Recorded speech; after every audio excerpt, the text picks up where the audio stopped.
Welcome inside Appalachia. I'm Mason Adams. This week, we listen back to some of our award-winning stories from 2023.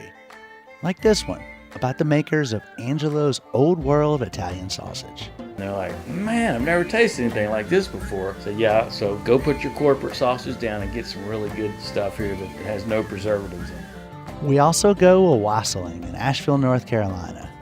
It's kind of like Christmas caroling, with a kick.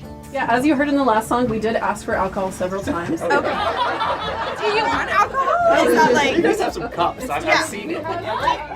And an Appalachian village witch wonders, how come we don't hear about more female cryptids? Are all cryptids men? I mean, there's the Boojum, there's Mothman, there's the New Jersey Devil. Are they all boys? You'll hear these stories and more this week inside Appalachia.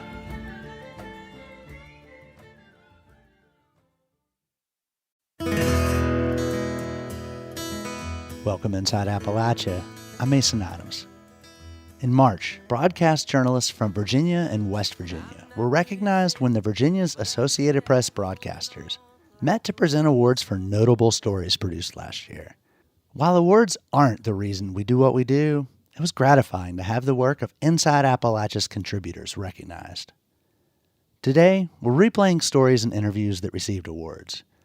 Our first story is from Folkway's unofficial foodie, Zach Harold. He took us to see how the sausage gets made with Angelo's Old World Italian sausage. The recipe originated in the Calabria region of Italy, but it's made in West Virginia. So we're going to make a mix here that's not mild or not hot, somewhere in between. How do you like it? I'll eat anything. Okay. So Louis Argento is elbow deep in a mixing bowl filled with ground pork and a closely guarded blend of spices. His dad, Sonny Argento, is supervising. how do you say fennel in Italian? Finocchio. Finocchio. This is crushed fennel. No, this is a whole. Whole fennel, I'm sorry. It is not crushed fennel. Most Italian sausages have use crushed fennel. We use whole seed, and you can actually see it. We're in the dining room of Sonny's tidy little house in Charleston, West Virginia. Louis and Sonny are introducing me to the Argento family sausage, a recipe that's brought pride and acclaim to their Italian clan for nearly a century. Usually, once the meat is mixed together, the family stuffs it into natural sausage casings. But this time, Louis patties the mixture out like hamburger and throws it in a skillet. The Argentos like their sausage on pizza, in spaghetti sauce, or served on a hoagie bun, but they'll eat it for any meal of the day.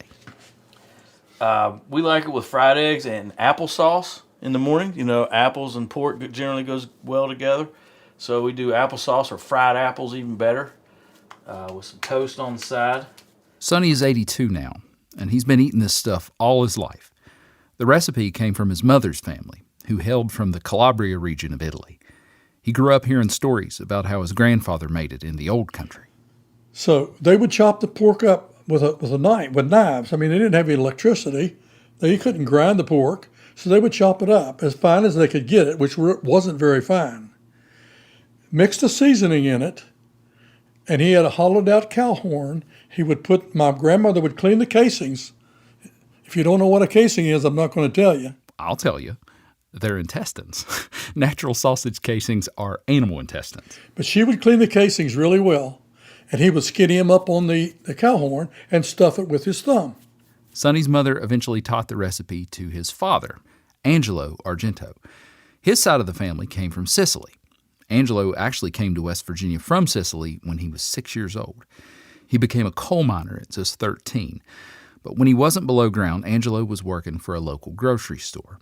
By the time he was 26, he left the mines to start a store of his own, 3.5 miles up Powelton Holler in Fayette County.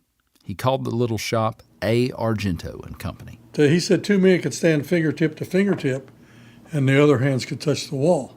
But yet he sold almost everything in there. That store only existed for about 5 years before it burned to the ground. Angelo didn't have any insurance, and he didn't have much in the way of savings. But he was already so well known for his work ethic and honesty that a bank in Montgomery loaned him the money to build a new store on little more than a handshake. He called this store Angelo's Market. This guy had a 4th grade education, but nobody's fool. and you wasn't going to beat him out of a nickel. In 1960, young Sonny Argento found himself stationed in the mountains of Turkey with the U.S. Air Force.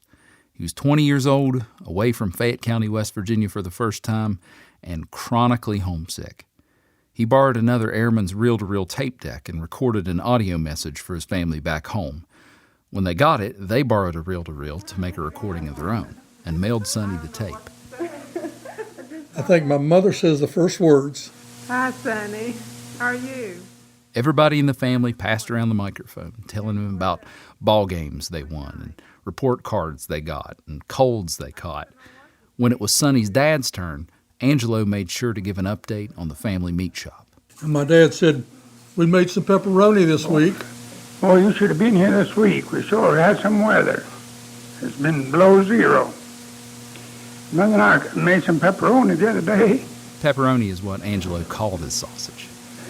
And sure was cold. When he heard the tape, Sonny says he immediately pictured his father's grocery store, the meat shop and its big metal sausage mill with the feet nailed to the wooden carving block. He could see his father spooning the fragrant mix of coarse ground pork and spices into one end and turning the crank, and he could see his mother on the other end, catching the long lengths of plump pink sausage as they spilled from the machine. It did very little to alleviate Sonny's homesickness. But after 5 years in the Air Force, he eventually made it back to Fayette County to help his father run the business. He took over completely in 1977, a few years before Angelo passed away. Sonny raised his 5 kids in that market, but you can probably guess where this is going. A small, family-owned store trying to stand against the tide of big-box megamarts and the dollar stores that seem to crop up in every Appalachian holler. More and more customers were lured away, and the Argentos just couldn't compete.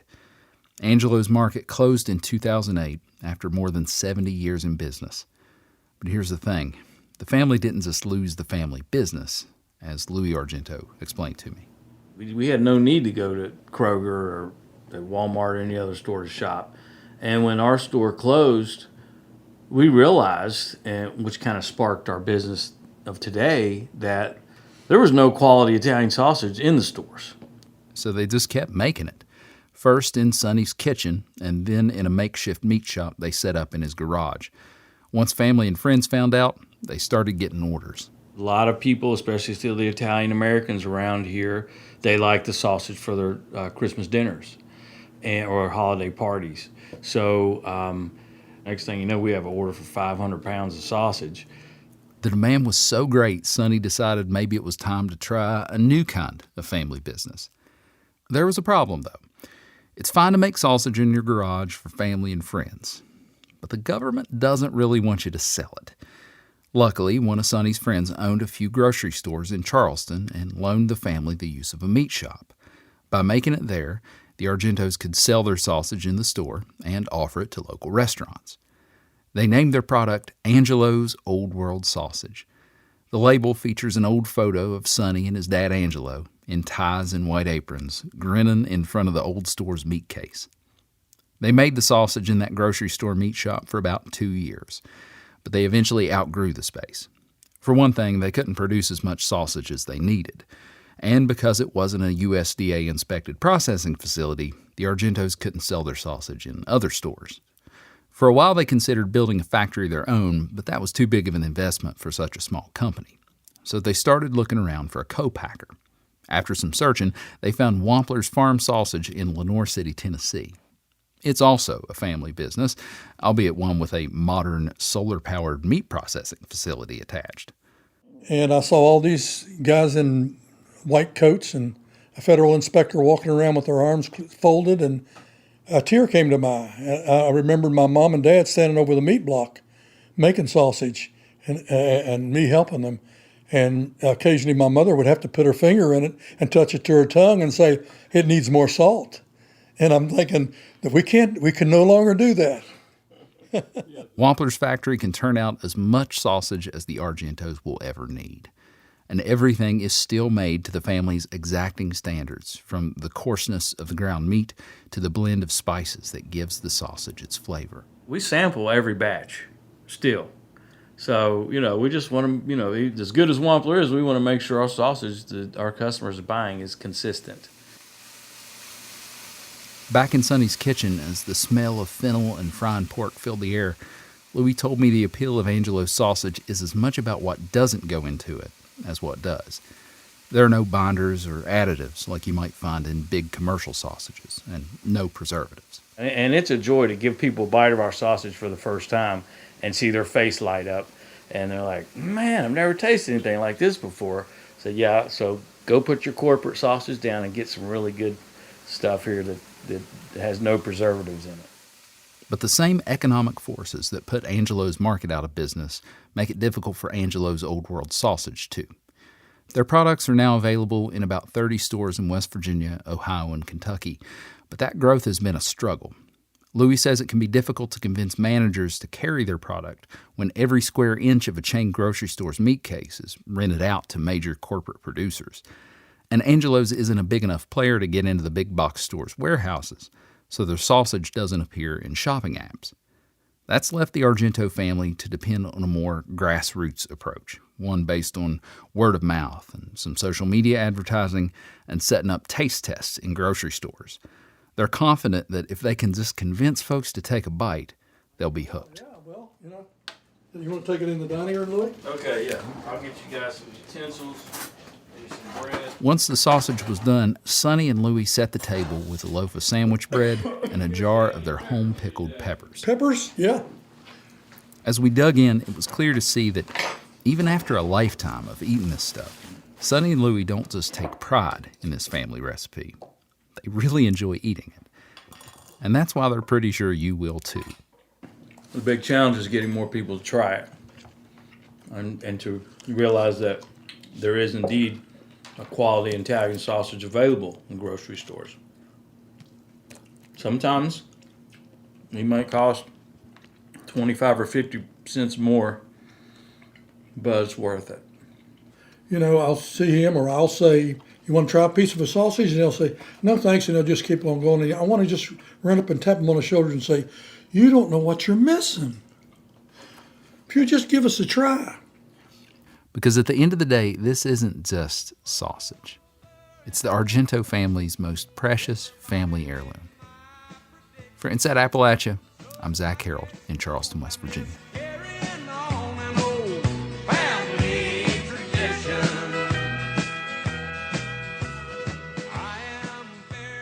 Zach's story won for Best Mountain State Heritage, which is for West Virginia stories. It's Zach's fourth time winning the award. Most of the stories in this episode come from the Folkways Reporting Project, which raises awareness of folk traditions and practices, like wild food foraging. Gathering foods like ramps, sassafras, or blackberries from the forest has always been a part of Appalachian culture. In recent years, mushroom hunting has been having a moment. Folkways reporter Wendy Welch spent time with mushroom hunters in Virginia and West Virginia and brought us this story. It's an overcast but hot morning, and I'm in the backseat of a car on the way to hunt for mushrooms. Mushrooms have been so hot lately. They might be like the superstars, That's Amy McLaughlin. Her husband, Sean Means, is driving. We're talking about the mushrooms that are featured in the hit show The Last of Us. They're called cordyceps. In the show, cordyceps mutate and eat people's brains. In real life, they don't do that, at least not to people.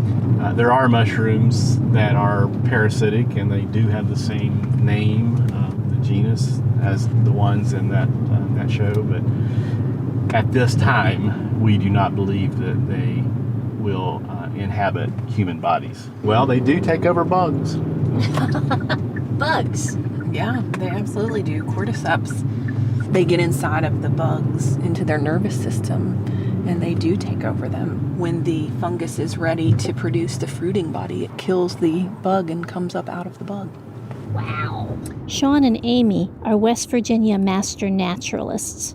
They run a boutique vacation rental called Lafayette Flats in Fayetteville, next to the New River Gorge National Park and Preserve. They lead ecotours for people who stay in their flats, pointing out unique flora, fauna, and fungi in the area. If you want mushrooms in your life, there are two main paths to follow: farming or foraging. Misidentifying a fungus to use as food or medicine can be lethal.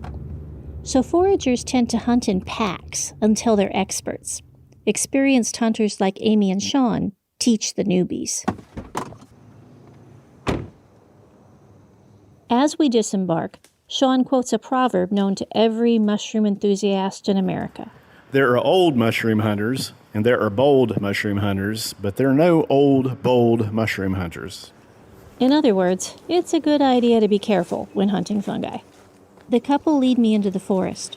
Birdsong fills the air and dry leaves crackle underfoot, which is a bad sign, Sean points out. Mushrooms proliferate after rainfall. A mushroom, known officially as a fruiting body, is the smallest part of a larger living organism that needs a lot of water and can cover miles, all out of sight to the human eye. You're in the woods and you see the trees and you see the mushrooms, and then if you just stop and think, the vast majority of the fungus is underneath us, and just think about that for a minute, like the dark soil, the earth underneath us, and that huge organism that's under there that's pushing all the fruiting bodies up. I think that's fascinating to think about. There are also mushrooms that grow from wood rather than soil, but today we're hunting chanterelles, which do grow in the ground. It's not going well. I don't see any mushrooms at all. Chanterelles would have been easy to spot had any been around. They're popular for teaching new foragers because of their bright yellow color and distinctive fluted edges that make them look like a tiny trumpet. They're hard to mix up with any other mushroom, but not impossible. There's one called a jack-o'-lantern mushroom, and it doesn't really, once you learn the difference, it doesn't look anything like a chanterelle. It has very different characteristics, but it's kind of the same collar. So if you were a newbie and you just were, going through the woods and saw that collar, it's possible you could get excited, and those are poisonous. They're not going to kill you, but they're going to make you sick. We find the target of our hunt after just a few minutes, but it's a disappointment. One chanterelle, and it's old. Not every mushroom hunt is successful. After another fruitless half hour, we leave the woods. Lucky for me, Sean and Amy have promised to take me back to their house and cook up some mushrooms they've already foraged. In their well-appointed kitchen, decorated with mushroom art, Sean hauls a double handful of fungi foraged yesterday from the fridge. When I find out the plan for eating the chanterelles, though, I briefly consider making a run for it. Sean cooks down the little fluted trumpets in butter until they're lightly crispy, mixes in a small amount of honey, and serves this over vanilla ice cream. And now we eat. It turns out that chanterelle ice cream sundaes are actually very tasty. Oh, good. Wasn't it good? Mushroom hunting with experts is also a rare treat. But if learning to identify the roughly 2,500 species that grow in central Appalachia feels daunting, try mushroom farming. It's safer, simpler, and less subject to the vagaries of rainfall. To home-grow mushrooms, all you need is a log or a cardboard box and some spawn. Well, we are mushroom farmers for 8 years, but originally we started on log and buying spawn and inoculating logs, and then moved on to buying spawn and growing oysters in straw. That's Ben Harder. He runs Den Hill Farm and Fungi in Christiansburg, Virginia. The farm offers workshops on cultivating fresh mushrooms, and business is booming. One of his most popular workshops teaches people to inoculate logs with spawn, also known as mycelium. Inoculating a log means drilling a hole and pushing the mycelium into the wood. There it will feed and be fed in a symbiotic relationship, taking in carbohydrates from the log, then pushing out B vitamins and minerals like potassium through the fruiting body. I caught up with Harder while he was vending at the Blacksburg Farmers Market, and he shared his personal interest story into mushroom farming. I started a vegetable farm. I was a horticulture student.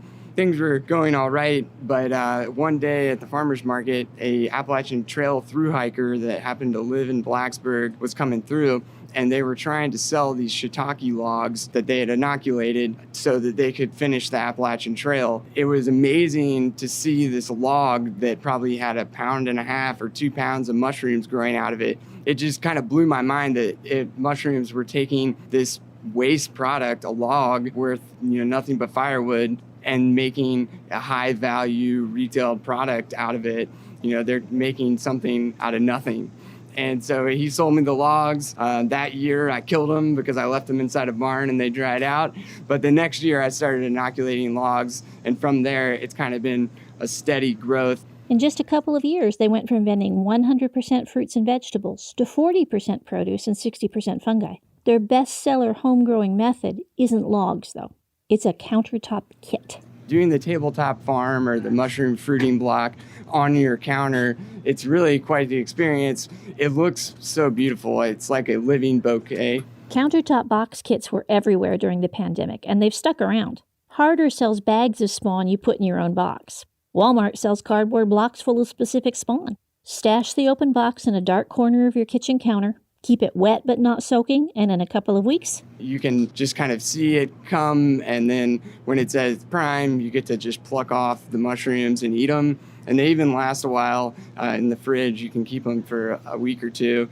So it's a lot of fun and like a learning experience to see how mushrooms work and be able to get to do it again in 2 weeks because most of them fruit again. It's a real blast. And educational. Den Hill sells the bulk of their fungal products to families with young kids. It's really been amazing seeing the youth, especially like 5 to 12-year-olds that are really showing interest in coming out of the woodwork. Mushrooms tend to capture young imaginations for many reasons, not least because they capture environmental toxins. When Harder explained this to me, his enthusiasm was infectious. When mushrooms eat toxic chemicals like plastics or oil spills, like oyster mushrooms can live on an oil spill, clean it, and produce safe mushrooms to eat. It's really incredible. Harder also delights in vegans and experimental chefs growing tabletop farms for the joy of eating those fresh fruiting bodies, sometimes as an alternative to meat. Two of the most popular countertop mushrooms are lion's mane, which tastes like lobster, and oyster, which tastes like mushrooms. When it comes to a kitchen kit, the world's your oyster. We probably have 24 different types of mushrooms in our culture library that we're actively growing. The farming and foraging worlds aren't mutually exclusive. Most mycelium appreciation communities tend to be friendly with each other regardless of methodology. Harder thinks this is in part because mushrooms are so hyperlocal. So I think mushrooms create community by having to be a decentralized system where cultures and strains and mushroom fruiting bodies can be sold and traded locally because of their lack of shippability and kind of regional availability. Kits bring mushrooms safely and easily into your home. For the thrill of a woodland hunt, don't go it alone, hunt down a mushroom club. They're prolific in Appalachia. Foraged or farmed, fungi can be fantastic fun. For Inside Appalachia, I'm Wendy Welch.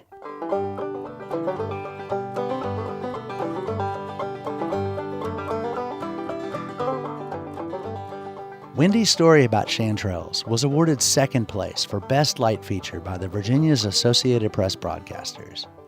The story is notable for another reason. It was not only Wendy's first folkways story for Inside Appalachia, but in fact her first radio story ever. Coming up. Yeah, as you heard in the last song, we did ask for alcohol several times. Okay. Do you want alcohol? Is that like... You guys have some cups. I've seen it. Don't put your coats away just yet, because we're going wassailing in Asheville. You're Inside Appalachia. I'm Mason Adams.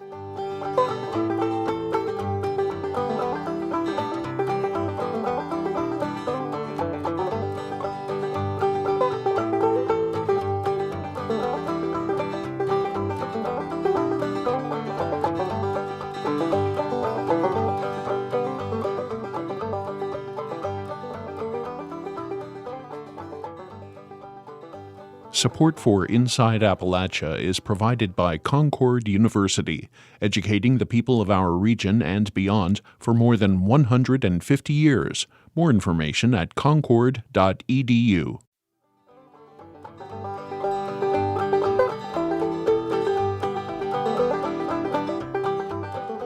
Not many folks are thinking about winter holiday traditions this time of year. But back before Christmas, Folkways reporter Rebecca Williams explored the Old English tradition of wassailing in Asheville, North Carolina. A group of friends there got into this old singing tradition as a way to connect to their roots. Here's the story. On a cold December night in Asheville, North Carolina, a group of about 20 people are gathering on a stranger's front porch. Some of them have been coming together for the past decade to celebrate the holidays, build community, and most important, wassail. One of the Wasselers knocks on the door. We're Wasselers, and we would like to sing you songs. I'd be delighted. Lily white lily, oh lily white pin, please to come down and let us come in. Sarah Lynch Thomason leads the Asheville group. At 36 years old, Sarah wears her dark hair short on one side and long on the other. Tonight, she sports a bright red scarf and a cluster of bells that ring when she walks. She explains that wassailing is a centuries-old tradition with English roots. The term wassail comes from an Anglo-Saxon phrase that meant good health. So it was a toast to good health. So wassail itself was a drink usually made from ale and cooked apples and a lot of spices that would be served in households, often, again, around 12th night or Christmas time or New Year's, and coincided with a tradition in the Middle Ages of working class folk, peasants, going to the homes of the wealthy and having this customary charitable exchange where the working people are singing to and blessing the wealthy master and mistress of the house. And in exchange, they're being gifted food, they're being gifted cider and wassail, and they're being often gifted money as well. Bring us some cider, we'll drink down. Tonight's wassailers don't ask for money, but after singing at a house decorated with bright holiday lights, they do ask for another gift. Yeah, as you heard in the last song, we did ask for alcohol several times. Okay. Do you want alcohol? Is that like... Let's have some cups. I've seen it. Whistling isn't your typical round of Christmas caroling. It's more mischievous. And that's something that the Asheville group takes very seriously. This was a really fun and rowdy tradition, and it eventually got displaced by caroling in the Victorian era. You know, it was considered kind of too rambunctious by the emerging culture. And so the spirit of what we're trying to return to is that kind of raucous, fun feeling of these strangers with a party showing up at your door. And a little more liquor won't do us no harm. In fact, wassailing developed such a bad reputation for public drunkenness, it was banned by the Puritans in England and was highly discouraged by religious leaders who settled in the U.S. But recently, the tradition has had a renaissance in both England and America. One wassailer, Leela Weinstein, has been with the group for about 5 years. She explains what draws her to this tradition. I love the old songs. I love ballads. I love all the medieval imagery, and then just the camaraderie of singing together and, you know, lighting up the night with some song. For Caleb Magoon, tonight is an excuse for a really good time, and it's a way of connecting to others. It's just getting together with people every year that you may not see otherwise, you know, and having a fun time being silly. But members of the Asheville group aren't just drawn to wassailing because of the rowdy good time and the sense of community. For participants like Aaron Gann Clark, it's also a way to connect with the traditions of their ancestors. I think that for me, like, I was raised in a Catholic faith, and so I always knew about Christmas caroling, but I feel like these songs that are older are connecting me to my well ancestors and like more ancient roots, and I just dig it. It feels good in my body. Most of the wassailers here in Asheville are white, and wassailing seems to help them connect to their ancestral traditions and ethnic identity. For Sarah and many of her white peers, they feel disconnected from a sense of ethnic identity. And Sarah says that here in the U.S., that's by design. There's been a long and very purposeful project of making people white here, of having people forget their ancestral identities and becoming white as a way to create racial hierarchies and reinforce white supremacy. When you came off the boat, you know, whatever period, there was a project here of making you become white and forget your ancestral languages and traditions. And so today, white folks in this country are experiencing a lot of grief and have a lot of yearning for ancestral practices. Sarah has experienced this grief of ethnic ambiguity firsthand. And when she was in her mid-20s, she decided to learn about the traditions of her ancestors. In my case, I have ancestors from England, Ireland, Scotland, Germany, Scandinavia, kind of all over the place. And there's several hundred years of separation from any of the traditions from those places. So, I've sought out and learned from other people English folk songs, Scottish ballads. Sarah says that connecting with these English and Scottish folk songs has had a big impact. And there's something really powerful to me about speaking words and singing songs, holding those vibrations, those words, those forms of knowledge in my body, and knowing that people in my ancestry also sang these songs and held these words. The boar's head, as I understand, is the But it's not always easy to learn songs and rituals that haven't been passed down from generation to generation. There are challenges to singing a 700-year-old song. During rehearsal, the wassailing group struggles with Latin pronunciations. Servire, I'm sure this is wrong. Let us servire, I don't know, I'm changing it as I do it. Let us servire cantico. Let us servire cantico. That's some Latinglish right there. It's messy trying to reconfigure a 15th century English tradition for 21st century Asheville.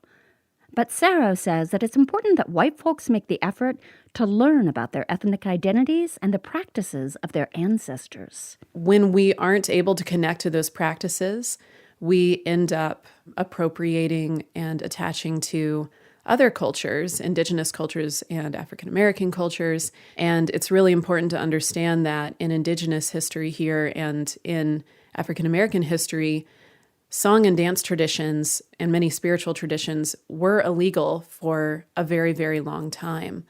We have to think about how painful that is then for white folks to then be trying to borrow or utilize those traditions without much context for them when we, as white people, actually have those traditions in our ancestry that we can be seeking out in a healthier way. Oh, Christmas is past, 12th night is the Back on the porch, as the group finishes singing, one of the people in the house returns with a bottle of wine.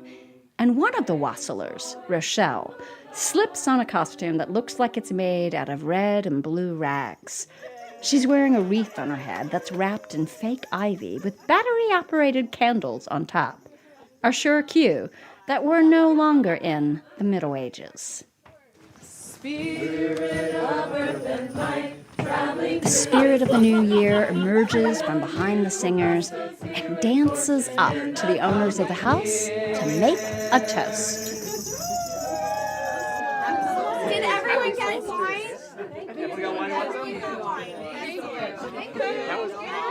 I just think we so badly need community, and there are so many ways that our current culture divides us from each other and isolates us from each other. And when you get people together to sing together, something really, really powerful happens for us, and it happens in our bones. It happens at this molecular level, and we need it. And so to create that with a group of people and then bring that as a gift to others, to say, hey, we are, even if you're feeling isolated in your home or isolated in your community, we show up and we sing to you. That's a powerful gift. We have traveled many miles over hedges and stiles. For Inside Appalachia, this is Rebecca Williams in Asheville, North Carolina. Rebecca's story won first place in the Best Light Feature category from the Virginia's Associated Press broadcasters.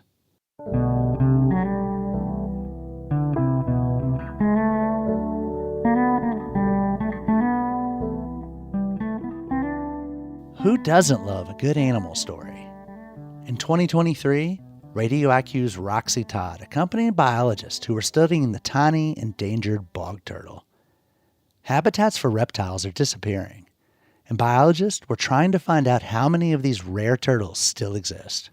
I was warned before I went. There was hardly any chance that I'd see a bog turtle. They're tiny and like to hide. Rarely, even if you know there's bog turtles in an area, will you ever see one. Amy Roberts has only seen a few, and she's been researching them for years with the Amphibian and Reptile Conservancy, along with Mike Knorr. Bog turtles are 3 or 4 inches long, and they have a big orange reddish patch behind their eye as well, which is pretty typical for the species, pretty iconic. I think they're beautiful. The bog turtle was in the headlines earlier this year after organizers of Floyd Fest announced they'd hit delays in the permitting process for their new property in Floyd County. They canceled this year's music festival, and some people went on social media blaming the bog turtle as the culprit. In fact, the turtle had nothing to do with Floyd Fest's postponement, says one of the festival organizers, Sam Calhoun. Harming anything is kind of the antithesis of Floyd Fest from the very beginning. We're doing everything by the book so we can protect anything that needs to be protected. Even though they haven't seen any bog turtles on their property, Calhoun says they've adjusted their construction plans to keep the wetlands untouched. The main risks to bog turtles are their disappearing habitats, as housing developments and roads replace these bogs, and landowners ditch or drain the swamps. Floyd County actually has some of the best preserved bogs for these turtles, says state herpetologist J.D. Klepfer. It's like the good Lord just took a pepper shaker and just shook out these little wetlands all over Floyd County. Bog turtles have existed in these mountains for at least 10,000 years. If you look at a photo of these things, your heart may seriously melt. They're so cute, in fact, they go for big money on the black market, and poachers steal them.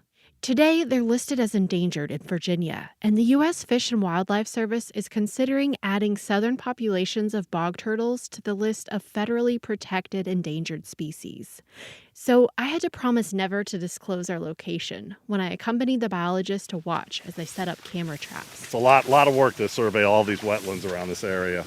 Muddy water sloshes around our legs as we move through tall grasses, beautiful swamp rose flowers, and a strong-smelling plant called swamp cabbage. And then we spot a bog turtle nest with 4 eggs. It makes me so excited. It's so beautiful. Cool, guys. But I've never seen eggs. Holy moly. The news is also a shock to the landowner. He was completely unaware that bog turtles live on his property. In a month, the scientists will take the cameras back to their lab, where they'll analyze thousands of photos to see how many bog turtles and other animals they can spot. In 3 years, they hope to have a better sense of how many bog turtles still live in the mountains of Appalachia. In a bog, somewhere in Floyd County, I'm Roxy Todd. That was former Inside Appalachia producer Roxy Todd, who's now the New River Valley bureau chief at Radio IQ. We aired Roxy's bog turtle story last fall. It placed second in the Best Old Dominion Heritage category for stories reported in Virginia. Radio IQ won a bunch of other awards as well. Congratulations to Roxy and all our friends at Radio IQ.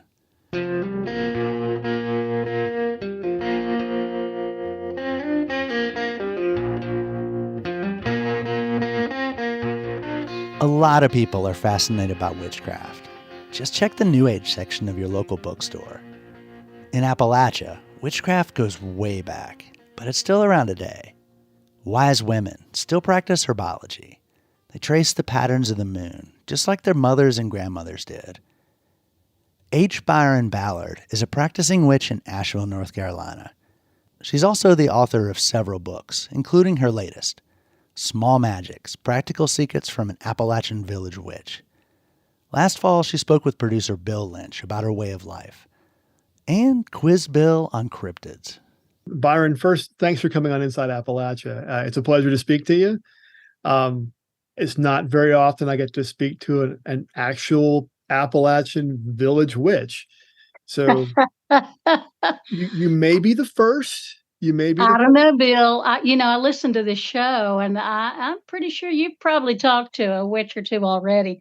They just might not identify that way.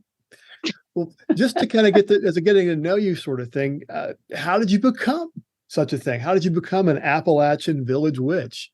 Well, I took that on as a branding thing, just to be honest. I'm Appalachian multiple generations back, and I've been a witch my whole life. My mother's family all identified themselves and were identified with that word back to like 5 generations that I know of. So I've always been that. And then when it came time for me to kind of have a hat rack to hang all my hats on, that felt like a good one. So I called myself the Village Witch. And I know some people who function as village witches in Britain.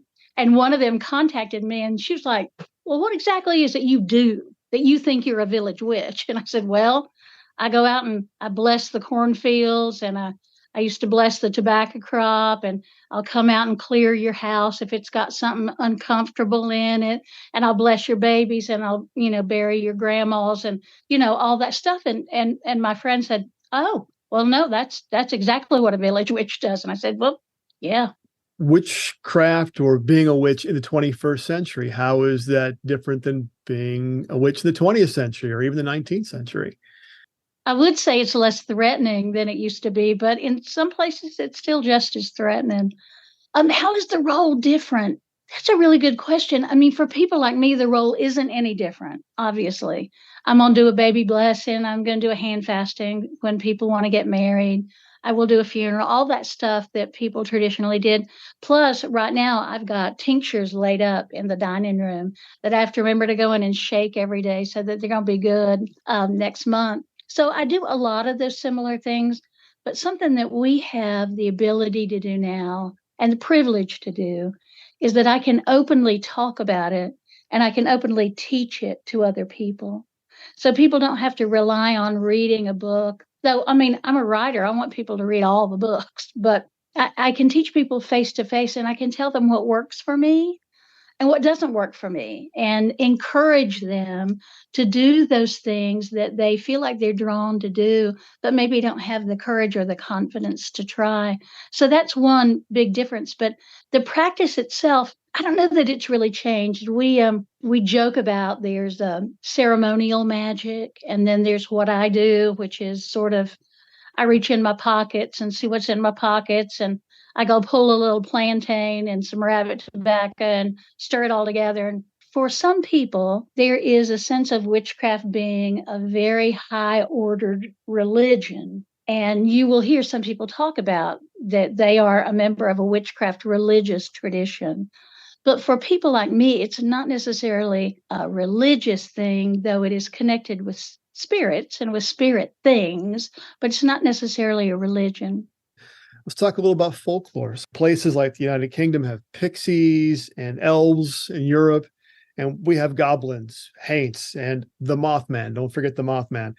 Did we bring our fairies and spirits over with us when we immigrated from Europe or wherever, or were they already here? I'm going to say yes to both of those, because I think already there are spirits that are attached to land. And these are some of the oldest mountains in the world. And how could they not have spirits attached to them? But I also think that a lot of my people, certainly, they brought some of that with them. And they absolutely brought the folklore with them. But now you bring up Mothman, and I've got a question for you. Oh, no. Are all cryptids men? I mean, there's the Boojum, there's Mothman, there's the New Jersey Devil. Are they all boys? Well, that's a good question. So I can't say for sure. West Virginia has something like 22 or 23 different cryptids. I don't know whether they're all male or whether there are any females in there. That's a good question. I'll have to put that to the Mothman Museum, maybe. You consider yourself a keeper of tradition. Okay, what sort of traditions need to be kept? Well, it's interesting to me because, I mean, obviously I'm a native of this area. What happened for me back in, 2008 or 9, I was invited up to Harvard to do a colloquium called Forging Folklore. I presented a paper, it's a colloquium. It's a 20-minute paper, and then there's a Q&A session. We've all done them. And I did a paper about Appalachian folk magic, and I called it Hill Folks Hoodoo and the Question of Cultural Strip Mining. And it was a kind of lamentation about a culture that I felt was fading as more and more people came into the region. So out of that paper came my very first book, which I thought would be my last book, my only book. It's called Stalbs and Ditchwater, a friendly and helpful introduction to hill folks hoodoo. A little slim primer of a book where I just wanted to write down all the stuff that I remembered and that I practiced and that my cousins taught me, all that stuff. And then I went out on tour with that book, as one does. And I was in Raynell, West Virginia, as a matter of fact. I'd been up there to visit some friends, and I was in a closed elementary school. I just had a bunch of mason jars full of stuff and talked about what I do and what my family had always done and the people around me. And I came to find out that I was premature in thinking that this practice was fading, because there were still plenty of people who were doing it, but they just weren't on social media calling themselves whatever they call themselves. They just were doing it the way it had always been done. Everybody knew that if they went to Miss Renee, she knew what to do about toothache. And everybody knew if they wanted to dig a new well, they had to go to Uncle Walter, because Walter always could douse for water. And so it was all still there. It just wasn't where I was seeing it. So that made me jump with joy, of course. But it made me keep writing, because I just kept collecting more and more and more. I started thinking about the song catchers that were here at the beginning of the last century. And they'd come into these the hollers and fastnesses, and they'd hear music on somebody's porch. And they'd go, well, good heavens, I believe that's Child Ballad 714, Barbara Allen. And so they started tracking the music back to its source.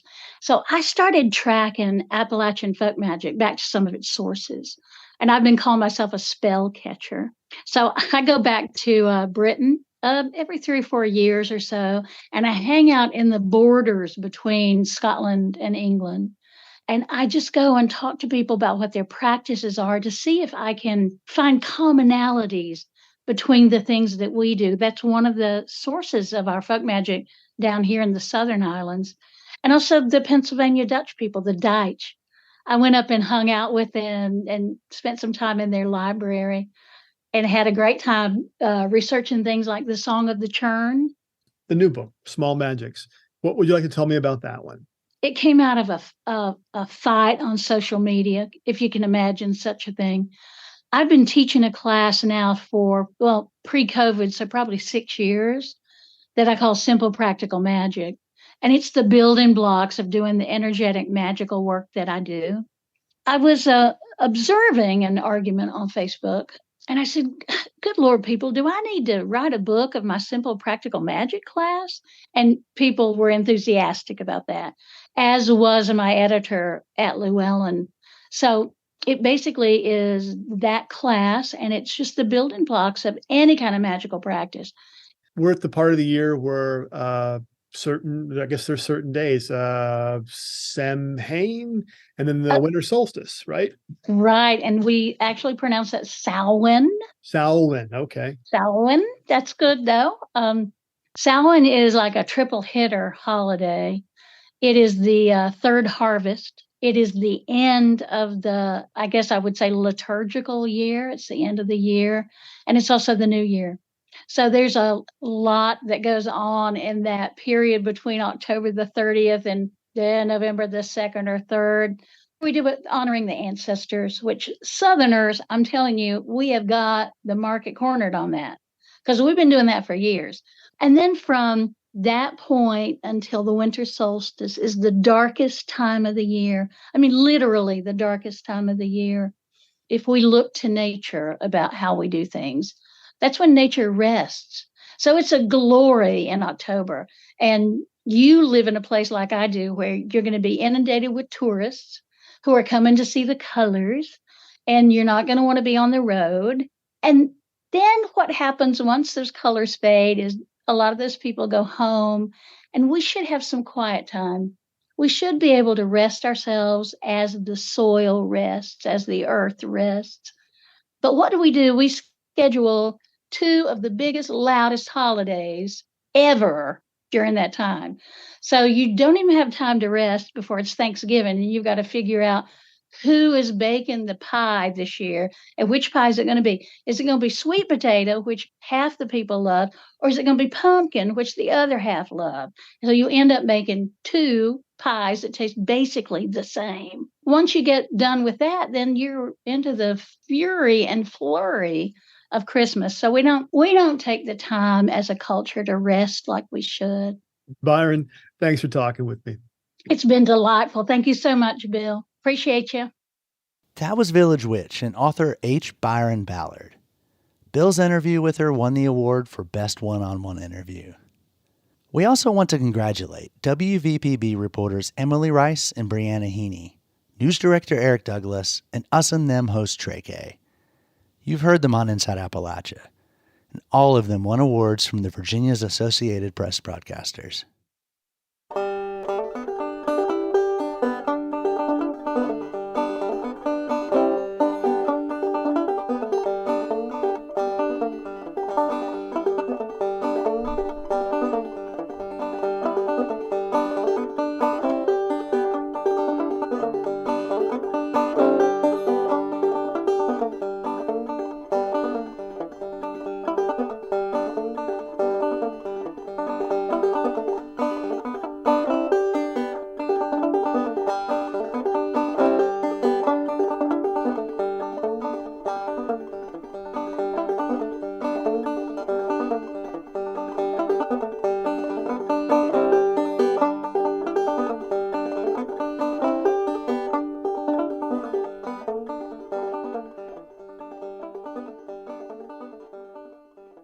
Till next time, thanks for joining us as we journey throughout Appalachia. Our theme music is by Matt Jackford.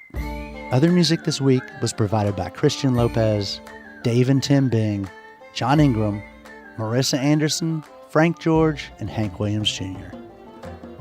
Bill Lynch is our producer. Xander Alloy is our associate producer. Our executive producer is Eric Douglas. Kelly Libby is our editor. Our audio mixer is Patrick Stevens. We had help this week from Folkways editors Chris Julin and Nicole Musgrave. You can find us on Instagram and Twitter @InAppalachia. You can also send us an email to insideappalachia@wvpublic.org. Visit wvpublic.org/InsideAppalachia to subscribe or stream all of our stories. Or look for Inside Appalachia on your favorite podcast app. Inside Appalachia is a production of West Virginia Public Broadcasting.